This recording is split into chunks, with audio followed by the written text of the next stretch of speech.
السلام علیکم ورحمۃ اللہ وبرکاتہ۔ الحمدللہ رب العالمین والصلاۃ والسلام علی سید المرسلین، اما بعد۔ معزز سامعین، دوستوں، نوجوانوں اور بزرگوں اور اسلامی خواتین اور پیارے بچوں، معزز سامعین، ہم لوگ کتاب الشفاء یعنی شفاعت کے بیان میں ہیں۔ یعنی شفاعت کا مطلب ریکمنڈیشن کرنا، سفارش کرنا۔ یہ قیامت کے دن رسول اللہ صلی اللہ علیہ وسلم اللہ سے سفارش کریں گے اپنی امت کے بارے میں۔ تو ہم لوگ آج کا سبق ہے الشفاعت حق، یعنی شفاعت برحق ہے۔ شفاعت جو ہے برحق ہے۔ موحد گنہگاروں کو اللہ تعالیٰ شفاعت کے بعد جہنم سے نکال کر جنت میں داخل فرمائیں گے۔ ایک حدیث میں آتا ہے، حماد بن زید رحمہ اللہ کہتے ہیں، میں نے عمر بن دینار رحمہ اللہ سے پوچھا، کیا تو نے جابر بن عبداللہ رضی اللہ عنہ کو رسول اکرم صلی اللہ علیہ وسلم سے یہ حدیث بیان کرتے ہوئے سنا ہے؟ اللہ تعالیٰ کچھ لوگوں کو سفارش کی وجہ سے جہنم سے نکالے گا۔ انہوں نے جواب دیا، ہاں، میں نے جابر بن عبداللہ رضی اللہ عنہ سے یہ حدیث سنی ہے۔ اسے مسلم نے روایت کیا ہے۔ اور ایک حدیث میں آتا ہے، جابر بن عبداللہ رضی اللہ عنہ نے اپنے دونوں کانوں سے نبی کریم صلی اللہ علیہ وسلم کو یہ فرماتے ہوئے سنا، اللہ تعالیٰ بعض لوگوں کو سفارش کے بعد جہنم سے نکالے گا اور جنت میں داخل فرمائے گا۔ اسے مسلم نے روایت کیا ہے۔ معزز سامعین، اسی طریقے سے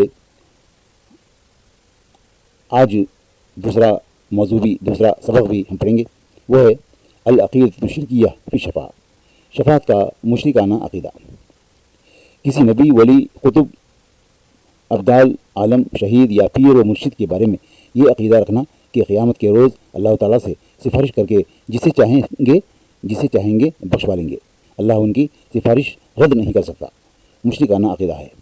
اللہ تعالیٰ قرآن میں فرماتا ہے، مشرک اللہ تعالیٰ کے علاوہ ان کی عبادت کرتے ہیں جو انہیں نہ نقصان پہنچا سکتے ہیں نہ نفع، اور کہتے ہیں کہ یہ اللہ تعالیٰ کے ہاں ہماری سفارشی ہیں۔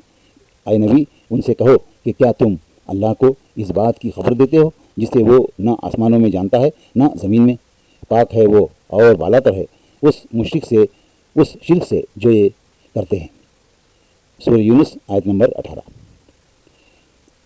اور ایک آیت میں ہے، انہوں نے اللہ تعالیٰ کے سوا دوسرے معبود اس لیے بنا رکھے ہیں تاکہ قیامت کے روز وہ مدد کیے جائیں، حالانکہ وہ ان کی کوئی مدد نہیں کر سکتے، بلکہ یہ مشرک لوگ الٹے ان شریکوں کے لیے حاضر باش لشکر بنے ہوئے ہیں۔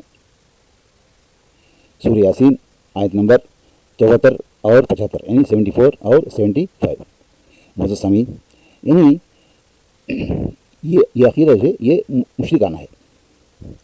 اور ایک جگہ اللہ تعالیٰ فرماتا ہے، وہ لوگ جنہوں نے اللہ تعالیٰ کے سوا دوسروں کو اپنا سرپرست بنا رکھا ہے، وہ یہ سمجھتے ہیں کہ ہم ان کی عبادت صرف اس لیے کرتے ہیں کہ وہ اللہ تک ہماری رسائی کروا دیں۔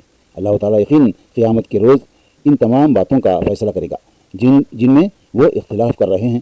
اللہ تعالیٰ کسی جھوٹے اور منکر حق کو ہدایت نہیں دیتا۔ سورہ زمر آیت نمبر 3۔ معزز سامعین،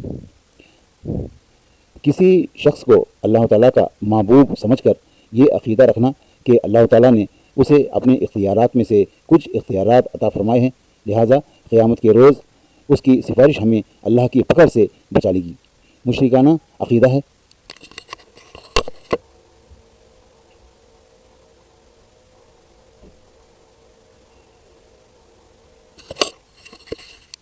یعنی اللہ تعالیٰ قرآن میں فرماتا ہے،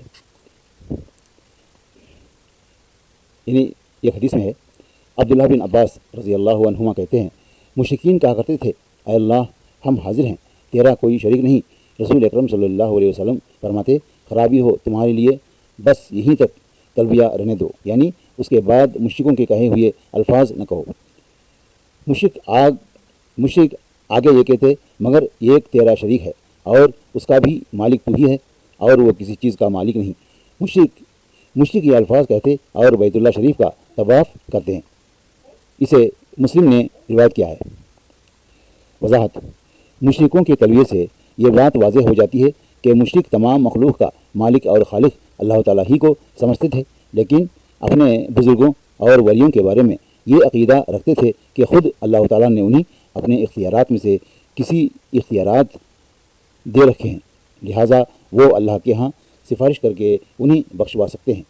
رسول اکرم صلی اللہ علیہ وسلم نے اسی عقیدے کو مشرکانہ عقیدہ قرار دیتے ہوئے تلبیہ کے الفاظ مگر یہ تیرا شریک ہے ادا کرنے سے صحابہ کرام رضی اللہ عنہم رضوان اللہ اجمعین کو منع فرما دیا۔ اس لیے ایسا عقیدہ رکھنا یہ بہت غلط ہے۔ ہر مسلمان کو چاہیے کہ وہ سب سے پہلے صحیح عقیدہ ہونا چاہیے، اس کے لیے توحید کے مسائل پڑھنا چاہیے، یعنی عقیدے کے مسائل پڑھنا چاہیے، پھر عمل کرنا چاہیے۔ عمل بھی رسول اکرم صلی اللہ علیہ وسلم کے بتائے ہوئے طریقے پر کرنا چاہیے۔ اللہ تعالیٰ ہم تمام کو دینی تعلیم حاصل کرنے اور اس کے مطابق زندگی گزارنے کی توفیق عطا فرمائے، آمین۔ وآخر دعوانا ان الحمد للہ رب العالمین۔ السلام علیکم ورحمۃ اللہ وبرکاتہ۔ معزز سامعین، آپ تمام سے گزارش ہے کہ اس چینل کو سبسکرائب کریں تاکہ دوسرے مسلمان بھائی بھی ان مسائل کو پڑھیں اور سمجھیں اور دینی تعلیم حاصل کریں۔ السلام علیکم ورحمۃ اللہ وبرکاتہ۔